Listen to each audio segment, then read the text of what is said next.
भर्खरै कमरेड विष्णु रिमालले भनिसक्नु भएको छ, देशभरिकै 753 पालिकाहरू र इलाकाहरूको अधिवेशन आज हामी गरिरहेका छौँ र यति बेला हामी यसको उद्घाटन सत्रमा सरिक भइरहेका छौँ। यस कार्यक्रममा सरिक हुनुभएका देशभरि नै विभिन्न ठाउँमा सरिक हुनुभएका सम्पूर्ण नेता कमरेडहरू र विभिन्न स्तरका पार्टी कमिटीका जिम्मेवार पदाधिकारी र सदस्य कमरेडहरू, जनप्रतिनिधि साथीहरू र तमाम कमरेडहरू,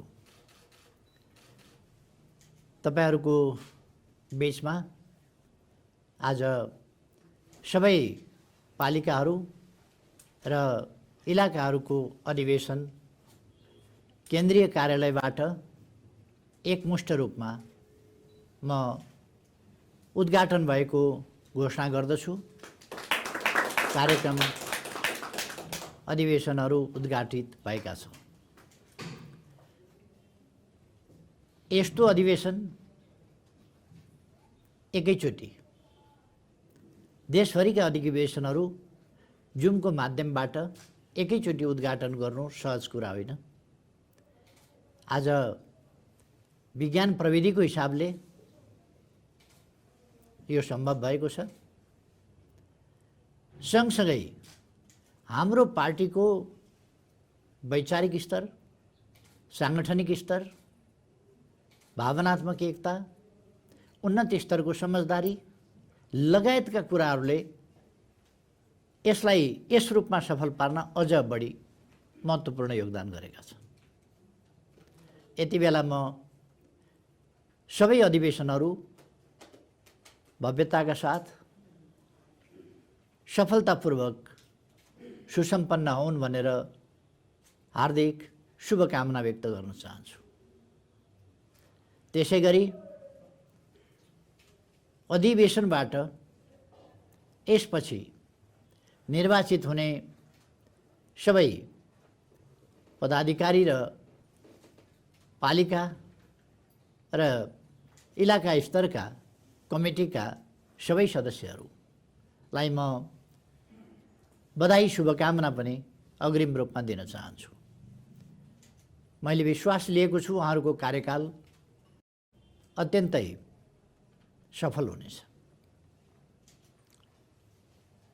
सफल हुनै पर्दछ, किनभने हाम्रो पार्टी आफ्नो काँधमा एउटा राष्ट्र निर्माणको अथवा राष्ट्र निर्माण जस्तो अत्यन्तै गहन जिम्मेवारी बोकेको पार्टी हो।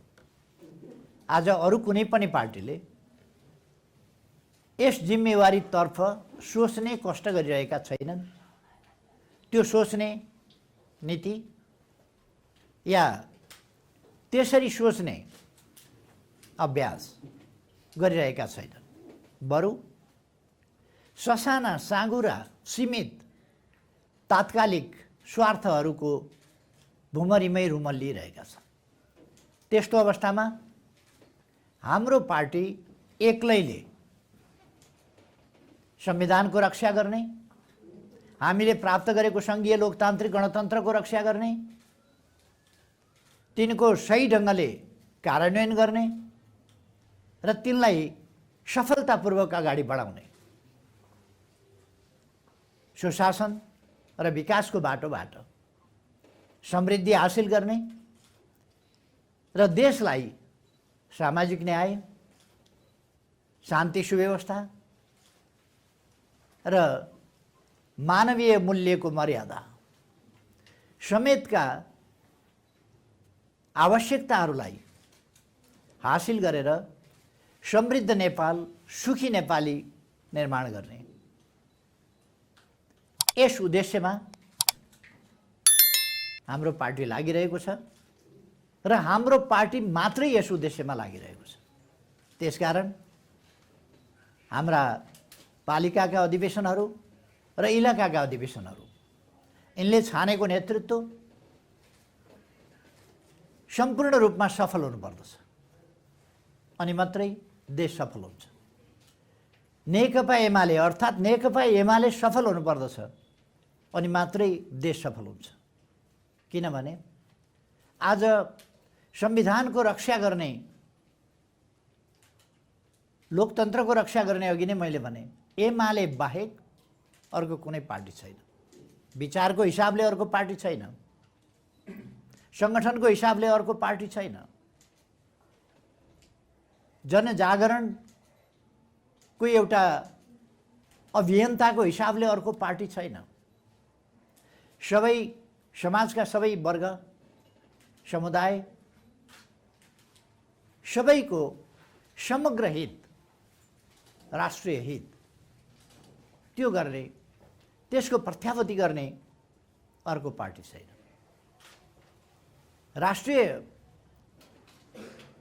राष्ट्रिय हितहरूको रक्षा सम्वर्धन, राष्ट्रको सार्वभौम सत्ता, राष्ट्रको स्वाधीनता, त्यसै गरेर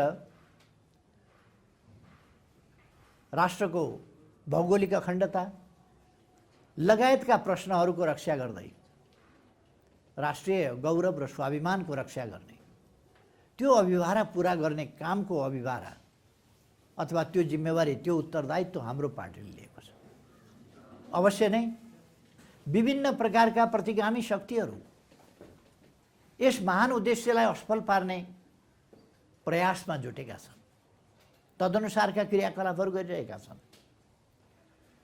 हामी सबैलाई थाहा छ, प्रणालीलाई असफल पार्नु छ भने प्रणालीभित्रका त्यसका सञ्चालक,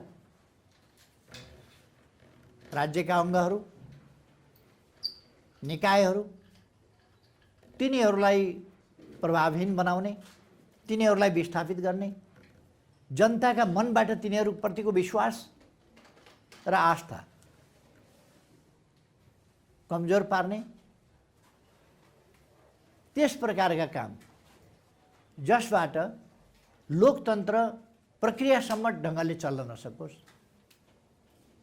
त्यसका निम्ति राजनीतिक दलहरूलाई वैचारिक हिसाबले राष्ट्र र जनताका हितहरूका महान उद्देश्यबाट पृथक गरेर वैयक्तिक वा आफ्नो समूहगत वा गुटगत स्वार्थहरूमा केन्द्रित गर्ने भ्रष्टतातर्फ लिएर जाने, अथवा राजनीतिका महान जनसेवाको उद्देश्य, राष्ट्र सेवाको उद्देश्यबाट पृथक गरेर अन्य प्रकारका भ्रष्टतातर्फ राजनीतिलाई लाने, राजनीतिक दलहरूलाई लाने, यस प्रकारका प्रयासहरू हुन्छन्।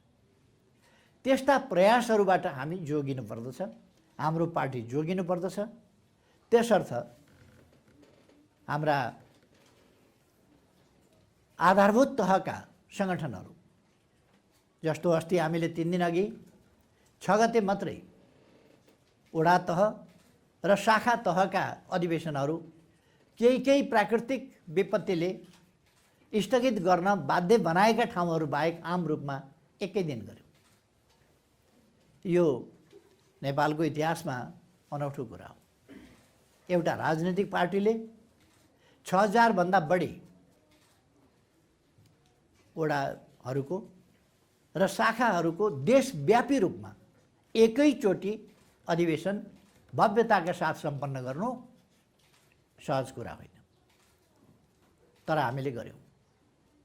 हाम्रो पार्टीले मात्रै यस्तो गर्न सक्छ। मैले अस्ति पनि भनेको थिएँ, आज पनि म भनिरहेको छु, हाम्रो पार्टीले मात्रै यी कामहरू गर्न सक्दछ कि सबै पालिकाहरू र इलाकाहरूमा हामी एकैचोटि अधिवेशन गर्दैछौँ।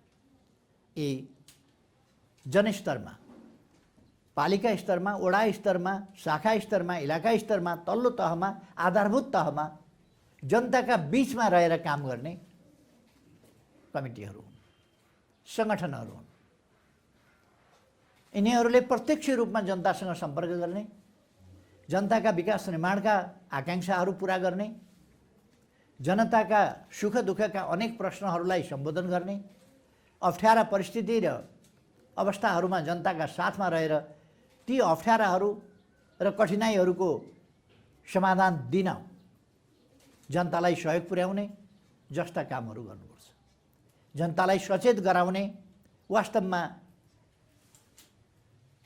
वडा कमिटीहरू र शाखा कमिटीहरू नै हुन्। जनतालाई सचेत र सङ्गठित गराउने वास्तवमा जनवर्गीय सङ्गठनका पनि यस्ता आधारभूत तहहरू नै हुन्। त्यसै गरेर पालिका तह र इलाका तहहरू पनि जनतासँग प्रत्यक्ष रूपमा विभिन्न ढङ्गले आबद्ध रहेका अथवा संलग्न रहेका त्यहाँ जोडिएका सङ्गठनहरू हुन्। त्यसकारण यी सङ्गठनहरू देशका लागि, देशको सार्वभौम सत्ताको रक्षाका लागि, स्वाधीनताको वास्तविक अर्थमा प्रयोगका लागि, आफ्नो भौगोलिक अखण्डताको रक्षा, फिर्ता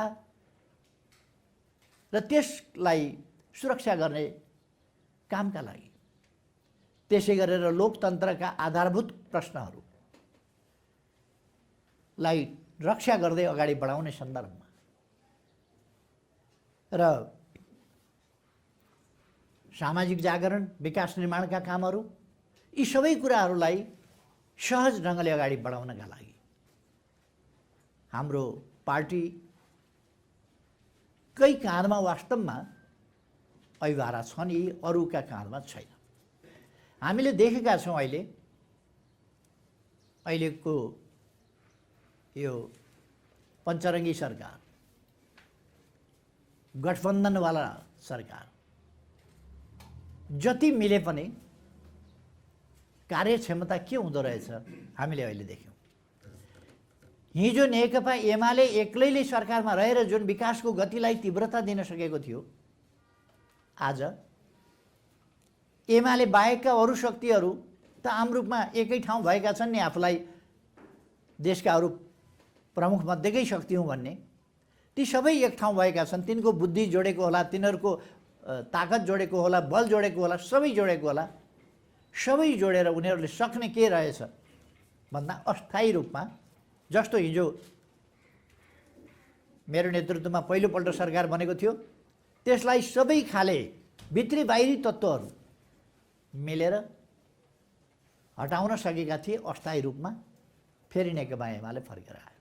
त्यस्तै अहिले पनि 3 वर्ष लगाएर उनीहरूले नेकपा एमालेलाई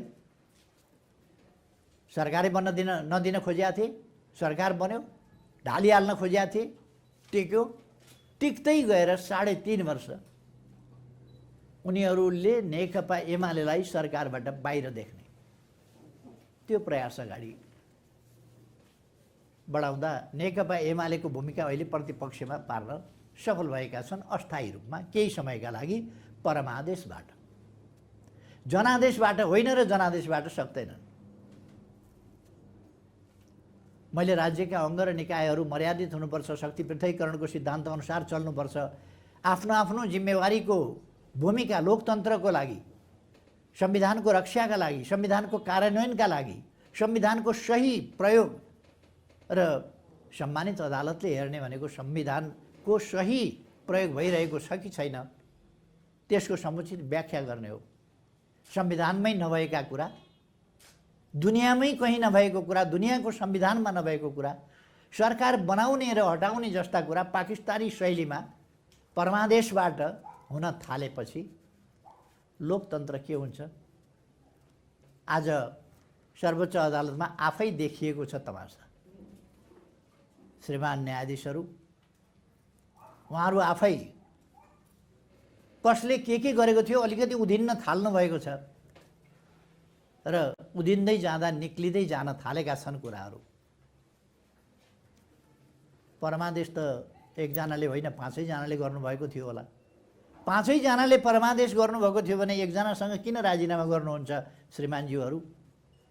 5 जनाले परमादेश गरेर यो हालतमा देश पुर्याउनु भएको छ त 5 जनाले राजीनामा गरे उपयुक्त होइन र? सर्वसम्मतिको तपाईहरुको निर्णयको यस्तो सुगन्ध दुर्गन्ध के फैलिएको छ म भन्न चाहन्न। यस हिसाबको सर्वोच्च अदालतको मानमर्दन यहाँहरूले गरिरहनु भएको छ। यो न्यायाधीश राख्नुहुन्छ, यो न्यायाधीश राख्नुहुन्न, यो न्यायाधीश राखे आफू नबस्ने, बस्छु भन्नेलाई हटाइने, बस्दिनँ भनेर छोडेकालाई राखिने, बारले इजलास गठन गर्ने, अधिवक्ताले इजलास गठन गर्ने जस्ता खालका अभ्यासहरू। म कानुन व्यवसायी होइन, कानुन व्यवसायी नभएको हुनाले कानुन व्यवसाय गर्नेले त कानुन त बुझ्नुपर्ने हो जस्तो लाग्छ, संविधान त देख्नुपर्ने हो जस्तो लाग्छ। संविधानमा हुँदै नभएको राष्ट्रपतिका अधिकारहरूमाथि धावा बोलेर 24 घण्टाभित्र, यति घण्टामा, यति बजेभित्र यस्तो ढङ्गले राष्ट्रपतिलाई परमादेश जारी गर्ने तपाईहरु अहिले पोल खोलाखोल गर्दै हुनुहुन्छ। मलाई चिन्ता कुन पक्ष हार्यो कुन पक्ष जित्यो भन्ने कुरा होइन। मेरो चिन्ता लोकतन्त्र जित्नु पर्दछ, हाम्रो न्याय प्रणाली स्वच्छ पारदर्शी हुनु पर्दछ र हाम्रो न्याय प्रणालीप्रति, हाम्रो न्यायिक संस्थाप्रति, न्याय निरूपणप्रति, न्यायिक निकायहरूप्रति आम जनताको आशा भरोसा विश्वास हुनुपर्दछ कि अन्त पाइन न्याय भने अदालत गएपछि न्याय पाउँछु भन्ने विश्वास हुनुपर्दछ। आज के त्यो विश्वासको स्थिति छ? जनतालाई मर्का परेका मुद्दाहरू त यथावत पेन्डिङमै छन् वर्षौंदेखि, तर नकली मुद्दाहरू अनेक खडा गरेर राजनीतिको थलो बनाउने खालका कुराहरू चाहिँ बडो तदारुकताका साथ भइराखेको छ। यतापट्टि म किन मात्रै अहिले मैले सन्दर्भ किन उठ्यो भने हामीले लोकतन्त्रको रक्षा गर्नु छ। लोकतन्त्र यत्तिकै आएको होइन, कुनै फैसलाबाट लोकतन्त्र आएको होइन, धेरै दशक लामो बलिदानपूर्ण सङ्घर्षबाट लोकतन्त्र आएको र लोकतन्त्रको सुरक्षा सर्वाधिक महत्त्वको विषय छ यति बेला। त्यसका लागि संविधानको रक्षा यति बेला सर्वाधिक महत्त्वको विषय छ, किनभने लोकतन्त्रै भएन भने त हामी, लोकतान्त्रिक प्रणाली नै भएन भने हामी जनतालाई सार्वभौम सत्ता सम्पन्न नागरिकको रूपमा जनता अगाडि बढ्न सक्दैन लोकतन्त्र भएन भने। र लोकतन्त्रको रक्षा गर्ने लोकतान्त्रिक संविधान जो हामीले जारी गरेका छौँ त्यस्तो संविधान भएन भने, त्यसकारण हाम्रो चिन्ता यस कुरामा हो। र म आग्रह गर्न चाहन्छु अदालतलाई मर्यादित बनाऊ, निर्विवाद बनाऊ, जनताको विश्वासको केन्द्र बनाऊ, विवादको एउटा थलो, तमासाको थलो अदालतलाई बन्न नदिऊ, मेरो आग्रह छ। अब यस्ता कुरामा पनि हामीले रुचि राख्नुपर्ने भएको छ, किनभने हामीले आफ्नो जिन्दगी अनेक जोखिम, अनेक कठिनाई, अनेक कष्ट, अनेक सङ्घर्षहरूबाट पार गरेर यहाँ ल्याएका छौँ। हामीले यस लोकतन्त्र प्राप्त गर्नका लागि हामीले अनेक बलिदान गरेका छौँ। हामीले यो लोकतन्त्र बिना मूल्य पाएको होइन र यो लोकतन्त्रको व्याख्या हामी एउटा आफ्नो अफिसियल कार्यको रूपमा होइन, जीवनको आदर्शको रूपमा हामीले जुन लोकतन्त्र मानेका छौँ त्यस हैसियतमा हामी लोकतन्त्रको व्याख्या गरिरहेका छौँ। हाम्रो पार्टीले यस्ता कुराहरूमा जागरुक हुनु परेको छ। राज्यका सबै अङ्गहरूको भूमिका प्रभावकारी हुनुपर्दछ। यता व्यवस्थापिका संसद, संसदको निष्पक्ष ढङ्गले नेतृत्व गर्नुपर्ने, सबैको साझा व्यक्तित्व हुनुपर्ने सभामुख नाङ्गो ढङ्गले एमालेका विरुद्ध षड्यन्त्रमा सरिक हुनुहुन्छ र 25 साउनमा निष्कासन गरिएका मान्छे भदौ 1 गते उहाँलाई निष्कासन गरिएको सूचना दिइसकेपछि उहाँ आफूलाई न्यायाधीश घोषणा गर्दै विचाराधीन छ भनेर हप्तौँसम्म त्यस्ता कुराहरूलाई राख्नुहुन्छ। विचाराधीन छन् भनेर उहाँ विचाराधीन राख्ने, विचार गर्ने र फैसला दिने संवैधानिक र कानुनी हक उहाँलाई छैन। उहाँ पक्षीय विपक्षीय हेर्ने कुरा होइन, उहाँले आफ्नो कर्तव्य पालना गर्नुपर्ने हो निष्पक्ष ढङ्गले। संसद त्यस्तो छ। एकजना मान्छे उठेर अवरोध गरेँ मैले संसद म चल्न दिन्न भन्यो भने उहाँ 2 मिनेट नफर्किकन संसद स्थगित गर्नुहुन्थ्यो।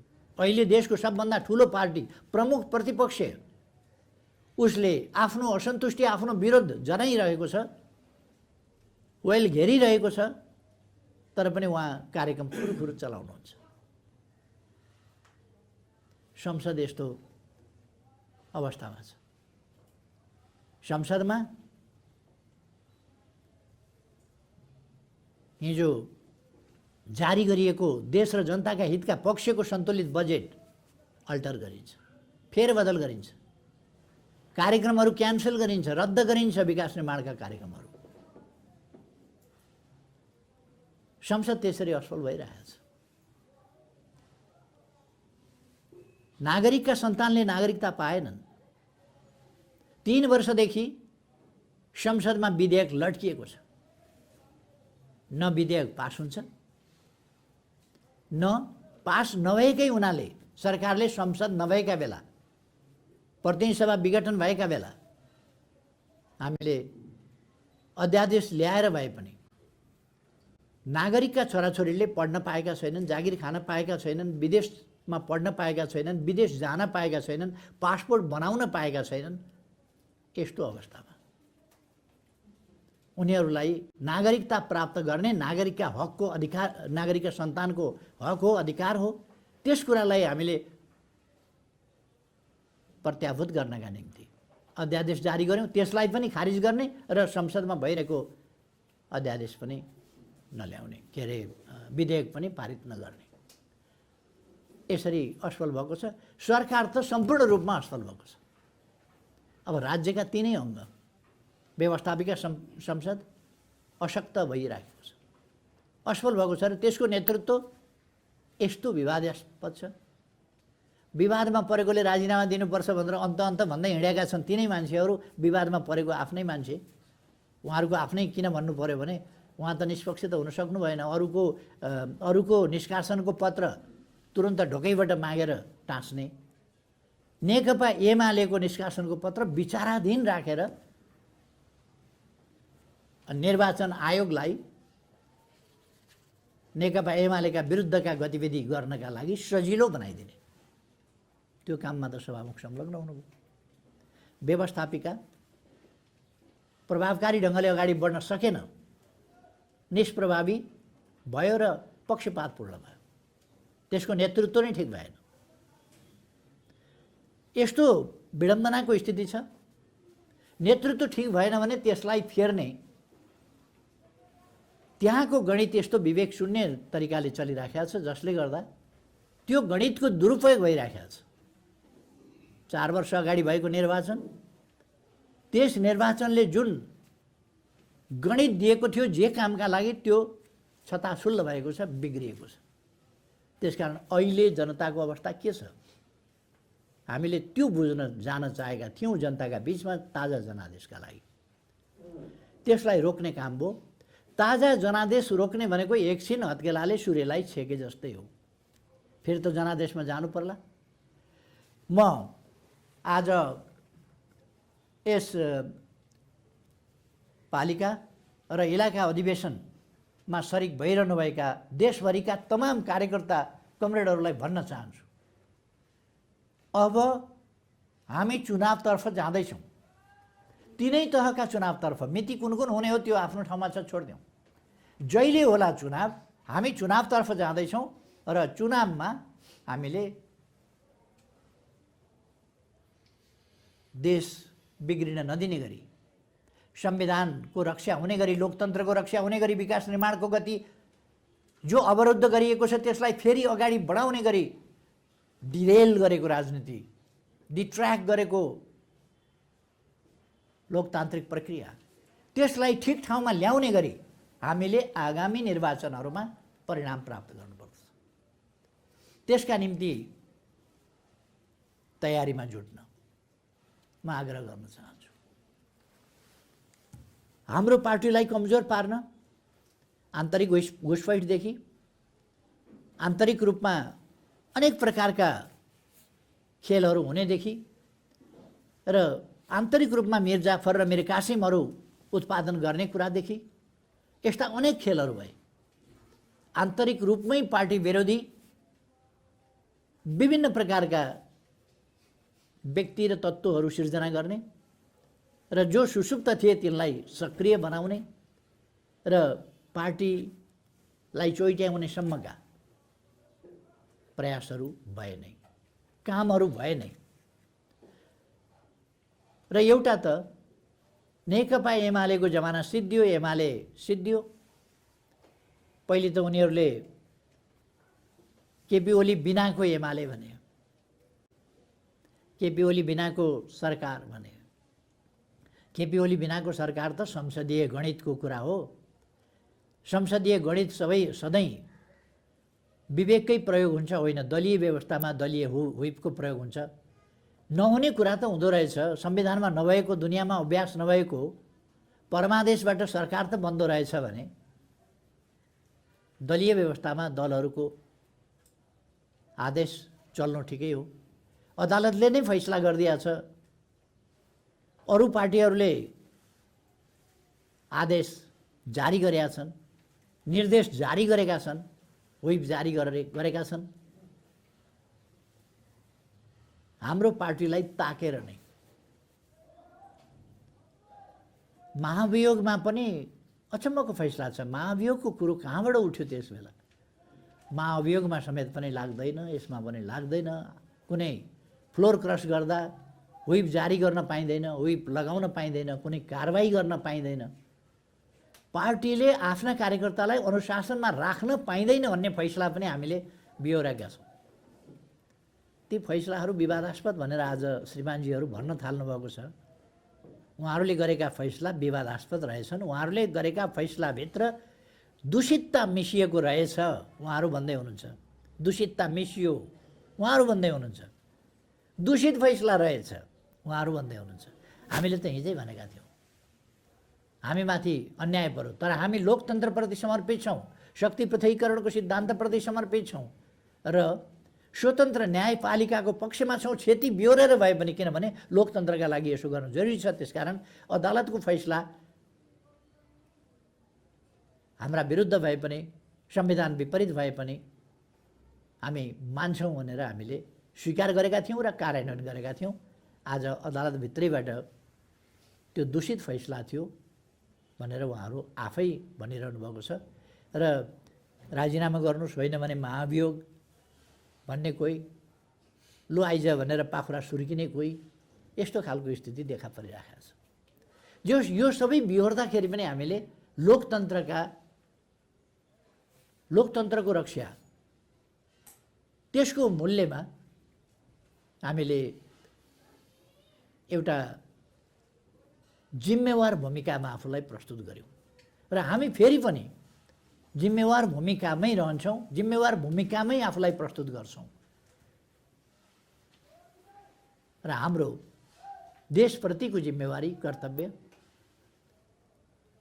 यो पालना गर्न हामी भोलिन्टरीली बलिदान, सङ्घर्ष, यातना यिनको बाटोबाट अगाडि बढिरहेका छौँ। आज पनि हाम्रो त एउटा समर्थकसम्मले पनि पीडा र यातना बिहोर्नु परेको छ। राज्यको कानुन गलत ढङ्गले दुरुपयोग गरिएको छ। हिजोका फैसलाहरू स्पष्टीकरण सोधेर उपयुक्त नभएका व्यक्तिहरूलाई हटाउँदा भोलिपल्ट पुनर्स्थापित हुन्थ्यो। आज पुरै फणनी गरिएको छ, आतङ्क मचाइएको छ। तत्काल राजदूत फिर्ता गरिएको छ। केही काम गर्न नसक्ने राजदूत फिर्ता गर्न सक्ने, केही काम गर्न नसक्ने आफ्ना मान्छे भर्ती गर्न सक्ने, जनताका काम गर्न नसक्ने, विकासका काम गर्न नसक्ने, एकैचोटि 1400 बाटाहरू बनाउन सक्दिनँ भनेर ह्यान्डसअप गरेर कट्टा गर्ने ती आयोजनाहरू रद्द गर्ने अनि कर्मचारी आतंक सरुवा आतंक धाक धक्कु बढुवा गर्दिन यो गर्दिन आदि कुराहरू यी त चालु छन्। यस्तो अवस्थामा यो सबै कुरालाई ठिक ठाउँमा ल्याउनु पर्ने अभिभारा हाम्रो पार्टीको काँधमा छ, जसका आधारभूत तहमा अस्ति 6 गते अधिवेशन भए, आज फेरि 9 गते अधिवेशन भइरहेको छ। अस्तिको तहभन्दा अलिकति माथि पालिका तह र इलाका तह। यी इलाका तहहरूले यी अधिवेशनहरूले आगामी दिनका लागि हाम्रो गन्तव्य त छँदैछ समृद्ध नेपाल सुखी नेपाली। हामी यो गन्तव्यबाट पछि हट्दैनौँ र यसलाई साकार पार्ने हाम्रो अठोट अभियानबाट पनि पछि हट्दैनौँ। सँगसँगै यस अभियानलाई सफल पार्न स्थानीय तहदेखि नै, स्थानीय तहका हाम्रा कमिटीहरूदेखि नै आफ्ना ठाउँका योजना, आफ्ना ठाउँका कार्यक्रम, आफ्ना ठाउँका नीतिहरू कसरी अगाडि बढाउने, हाम्रा सम्पूर्ण पार्टी कमिटीहरू, जनवर्गीय पेशागत सामुदायिक सङ्गठनहरू, यिनीहरूलाई कसरी परिचालित गर्ने, यिनको योजनाबद्ध काम गर्न जरुरी छ। र हाम्रा सबै कमरेडहरूलाई म भन्न चाहन्छु, यो योजनाबद्ध काम हामीले गर्नुपर्छ। अरू कुनै पार्टीले समृद्ध नेपाल सुखी नेपाली भनेको कुनै नेताले एमाले बाहेक अरू कसैले नेपाली जनता सुखी हुनुपर्छ, नेपाली जनता समृद्ध हुनुपर्छ, सम्पन्न हुनुपर्दछ, नेपाली जनताले सुविधा पाउनुपर्दछ र समृद्ध नेपाल सुखी नेपाली हुनुपर्दछ, कुनै पार्टी कुनै नेताले बोलेको सुन्नुभएको छ साथीहरूले? कोही बोल्दैन, किनभने कसैलाई त्यो गर्नु नै छैन। आफ्ना मान्छे नियुक्त गर्न सरकारमा गएका छन्, के को समृद्ध नेपाल, के को सुखी नेपाली। त्यसकारण यो काम हाम्रो पार्टीले मात्रै गर्न सक्छ। गर्नै नसक्ने कुरा भएको हुनाले अरूले त्यति भन्दा पनि भन्दैन, त्यसमा रुचि पनि राख्दैन, किन उनीहरूका लागि त्यो सम्भव पनि छैन, त्यो आकाशको फल जस्तो उनीहरूका लागि। त्यसकारण हाम्रो पार्टी यी अभिभाराहरू भएको हुनाले, हाम्रा अगाडि चुनौतीहरू छन्, ती चुनौतीहरूको सामना गर्नुपर्ने भएको हुनाले ती चुनौतीलाई पराजित गरेर अहिले खडा गरिएका व्यवधानहरूलाई पन्छाएर अगाडि बढ्नुपर्ने भएको हुनाले त्यसै गरी काम गर्न म हाम्रा सम्पूर्ण कमरेडहरूलाई आग्रह गर्न चाहन्छु। हाम्रो पार्टी लोकतान्त्रिक पार्टी हो। मैले राज्यको सन्दर्भमा, राज्य प्रणालीको सन्दर्भमा, राज्य प्रणालीका आन्तरिक प्रक्रियागत प्रश्नहरूको सन्दर्भमा, त्यसमा सक्रिय हुने राज्यका अङ्ग र निकायहरूको सन्दर्भमा अथवा त्यसका एक्टर, त्यसका खेलाडी, राजनीतिक दलहरूको सन्दर्भमा मैले अलिकति चर्चा गरेँ। अब सँगसँगै हामीले यी एक्टरहरू, यी पक्षहरू सँगै सामाजिक जागरणको कुरा यो समेत गर्न हामीले हाम्रो पार्टीलाई नमुना लोकतान्त्रिक पार्टीको रूपमा, आन्तरिक लोकतन्त्र भरपुर भएको पार्टीको रूपमा अगाडि बढाउनु पर्दछ। आन्तरिक लोकतन्त्र भनेको यो भ्रम राख्नु हुँदैन हामीले कि नचाहिने बहस गर्नु, आन्तरिक कुराहरूलाई बाहिर लगेर छताछुल्ल पार्नु, पार्टीको प्रभाव, प्रतिष्ठा, मर्यादालाई गिराउने गरी अभिव्यक्ति दिनु, आफ्ना स्वार्थलाई, संकीर्ण स्वार्थलाई केन्द्र भागमा राखेर पार्टीको महत्त्व, पार्टीको गरिमा र पार्टीको प्रतिष्ठामाथि आघात पुग्ने गरी निरर्थक कुराहरू बाहिर सम्प्रेषण गर्नु, यो लोकतन्त्र होइन, यो अराजकता हो। त्यस्तो कुरा गरिनु भनेको अराजकता हुन्छ, त्यो अनुशासनहीनता हुन्छ। मैले विश्वास लिएको छु आन्तरिक रूपमा हाम्रा कमरेडहरूले लोकतान्त्रिक अभ्यास पूर्ण रूपमा गर्नुहुनेछ र आन्तरिक रूपमा लोकतन्त्रको अभ्यास पूर्ण रूपमा गर्ने, तर पार्टीको प्रतिष्ठामा हमला हुने गरी, आँच पुग्ने गरी अनावश्यक, अनुचित र झुटा कुराहरू बाहिरतिर सम्प्रेषण गरेर जग हँसाइका कामहरू गर्न हुँदैन। हाम्रो पार्टीमा निकै लामो समयदेखि अनुशासनहीन अराजक तत्त्वहरू सक्रिय रहे र पार्टीका आन्तरिक भन्ने कुरा केही पनि रहेनन्। आन्तरिक लोकतन्त्रभन्दा बाहिर छाडातन्त्र, छारष्ट तन्त्र, त्यो चाहिँ केही व्यक्तिहरूले लगातार गरेर पार्टीको प्रभाव प्रतिष्ठा घटाउन, सरकारले गरेका काम ओझेलमा पार्न, सरकारले गरेका कामलाई जनताका बीचमा पुग्न नदिन, यस्ता खालका प्रयासहरू भए। र हामी के गरिरहेका छौँ र के गर्न चाहिरहेका छौँ भन्ने कुरा पनि समुचित ढङ्गले जान नदिने प्रयासहरू भए। अहिले अनुशासनहीन अराजक तत्त्वहरू बाहिर गएपछि पार्टीमा एउटा नयाँ परिस्थिति आएको छ, अनुकूल परिस्थिति बनेको छ र एउटा स्तरीय लोकतान्त्रिक अभ्यासको परिस्थिति बनेको छ। म साथीहरूलाई आन्तरिक लोकतन्त्रको भरपुर उपयोग गर्न र त्यसको विकृत रूपतर्फ अथवा लोकतन्त्रका नाउँमा अराजकता, अनुशासनहीनता, गैर जिम्मेवार प्रवृत्ति जस्ता कुराहरू हुनु हुँदैन भन्ने कुराप्रति म सजग गराउन चाहन्छु। कसैले त्यस्तो गर्छ भने त्यस कुरोलाई सबै साथीहरूले त्यस्ता कुरालाई आलोचना गर्नुपर्छ र पार्टीका लागि त्यस्ता कुराहरू सह्य नहुने कुरा पनि म साथीहरूलाई भन्न चाहन्छु। हाम्रो पार्टी आन्तरिक जीवनमा पूर्ण रूपमा लोकतान्त्रिक अभ्यास गर्दछ। हामी प्रतिस्पर्धामा विश्वास गर्छौँ। आन्तरिक रूपमा पनि प्रतिस्पर्धा हुन सक्छ, प्रतिस्पर्धा होस्, स्वस्थ प्रतिस्पर्धा होस्, तर हरेक ठाउँमा प्रतिस्पर्धा नै गर्नुपर्छ। हाम्रो प्रतिस्पर्धा चुनाव बाक्सा थाप्ने बाहेक मूल्याङ्कनको परिपाटी नै हुँदैन, अथवा सही मूल्याङ्कन हामी गर्न सक्दैनौँ, समझदारी राख्न सक्दैनौँ। एउटा साथीको नेतृत्वमा एउटा टिमको नेतृत्वमा कमिटी, यी कुराहरू मूल्याङ्कनको आधारमा गर्न सक्दैनौँ, समझदारीपूर्ण ढङ्गले सहमतिका साथ गर्न सक्दैनौँ भन्ने होइन र समझदारी सहमतिका साथ अगाडि बढ्ने कुरा वास्तवमा लोकतन्त्रको उन्नत स्तरको अभ्यास हो। त्यसकारण यति बेला देशको माग चाहिँ के छ? हाम्रो बीचमा उन्नत स्तरको समझदारी होस्, हाम्रो बीचमा एकता होस्, त्यो एकता जनताले देख्न पाउन् र जनता खुसी आउन्। जनतामा एमाले एकताबद्ध भएर अगाडि बढेको छ, हाम्रा समस्या, हाम्रा मागहरूलाई पुरा गर्नका लागि भन्ने जनताले अनुभूत गर्न सकोस्, त्यो अहिलेको समयको माग हो, यति बेला देशको माग हो। हाम्रा विरोधीहरू, हाम्रो महाधिवेशन हुन्छ, 6345 प्रतिनिधिहरू एक ठाउँ जम्मा हुन्छन्, अत्यन्त समझदारीपूर्ण ढङ्गले, सर्वसम्म ढङ्गले, भव्यताका साथ महाधिवेशन सम्पन्न हुन्छ। व्यवस्थापनमा कहीँ खोट लगाउने ठाउँ छैन, कुनै खोट लगाउने ठाउँ छैन। त्यस्तो भएपछि किन विवाद भएन भनेर कराउँछन्। किन एमालेमा विवाद भएन होला, किन त्यहाँ झै झगडा भएन होला आदि उनीहरूको चिन्ता त्यसमा हुन्छ। नेकपा एमालेभित्र विवाद झै झगडा चाहन्छन् र जो हाम्रा विपक्षीले चाहन्छन् त्यही कुरा हामीले गरिदिनु पर्ने कुनै आवश्यकता छैन र गर्नु हुँदैन। त्यसकारण म साथीहरूलाई आग्रह गर्न चाहन्छु, हामी जनताले खोजेको, जनताले चाहेको अनुसार चल्छौँ। समयको माग, देशको आवश्यकता, आन्दोलनको आवश्यकता अनुसार चल्छौँ, विरोधीको चाहना अनुसार चल्दैनौँ। विरोधीका चाहनाहरूलाई हामी चिसो पानी खनाइदिन्छौँ तिनको टाउको। विरोधीका चाहनाहरू ती फस्टाउन सक्दैन।